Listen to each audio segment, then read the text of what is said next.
Chapter 2 Heroes and Tricksters, the Clever Anansi. In the lush and verdant lands of the Bantu, where the baobabs reach for the sky and the savannas stretch far and wide, lived Anansi, the spider. Anansi was no ordinary spider. He was known across the lands for his incredible wit and cunning. His name was whispered in awe and sometimes in dread, for Anansi's cleverness often led him into mischief. One bright morning, Anansi decided that he wanted to possess all the world's wisdom. With all the wisdom, he thought, I will be the greatest and most respected of all creatures.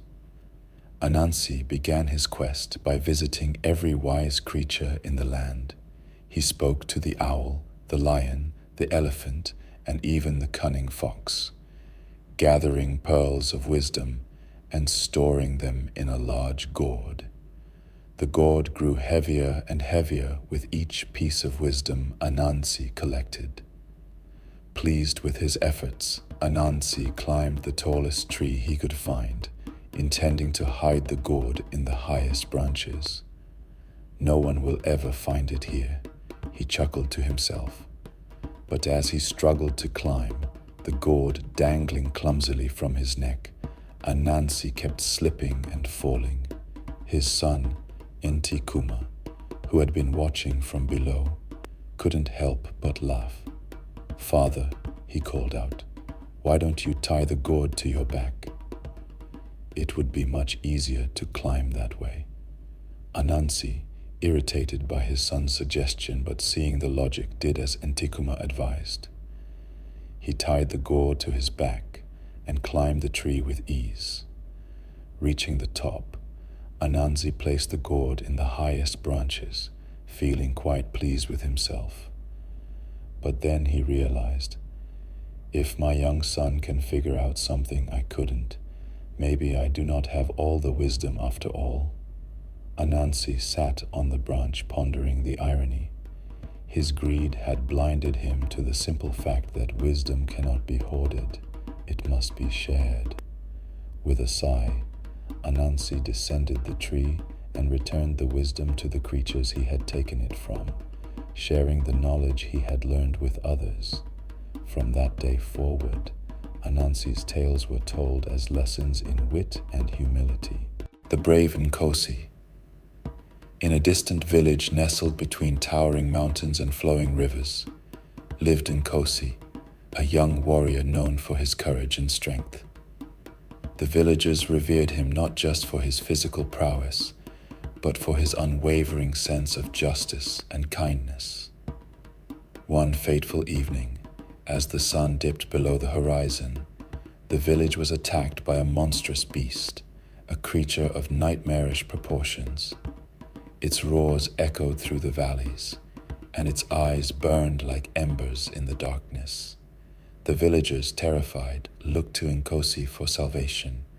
Nkosi, without hesitation, grabbed his spear and set off to confront the beast. His heart pounded with fear, but his resolve was unshakable. Guided by the light of the moon and the prayers of his people, Nkosi tracked the beast to a dark cave at the edge of the village. "Come out, monster," Nkosi called. "Face me and leave my people in peace." The beast emerged, towering over Nkosi. With a fearsome roar, it lunged at him.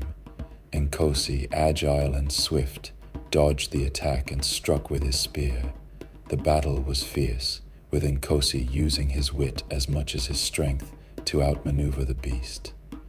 In a final, desperate move, Nkosi remembered the advice of the village elder. The beast's heart is its weakness. With a powerful thrust, Nkosi aimed for the beast's heart, striking true. The beast let out a final, ear-splitting roar before collapsing. Exhausted but victorious, Nkosi returned to the village. The people cheered, lifting him onto their shoulders. He had saved them, not just with his strength, but with his bravery and heart. Nkosi's legend spread far and wide, inspiring other villagers and warriors. He became a symbol of hope and courage, proving that true strength comes from the heart. As the moon cast its silver light over the village, the people gathered around the fire to celebrate Nkosi's victory. The storyteller, an old man with a voice like a soothing river, began to speak. Tonight, we honor Nkosi, who showed us that bravery and wisdom can conquer even the darkest of foes. His story will be told for generations, a beacon of hope and courage for all who hear it. The fire crackled, and the villagers listened, their hearts swelling with pride and gratitude.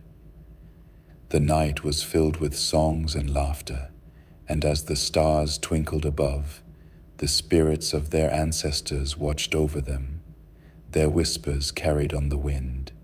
And so, the stories of Anansi and Nkosi, heroes and tricksters, continued to be told, weaving the rich tapestry of Bantu folklore, connecting the past to the present, and guiding future generations with their timeless wisdom.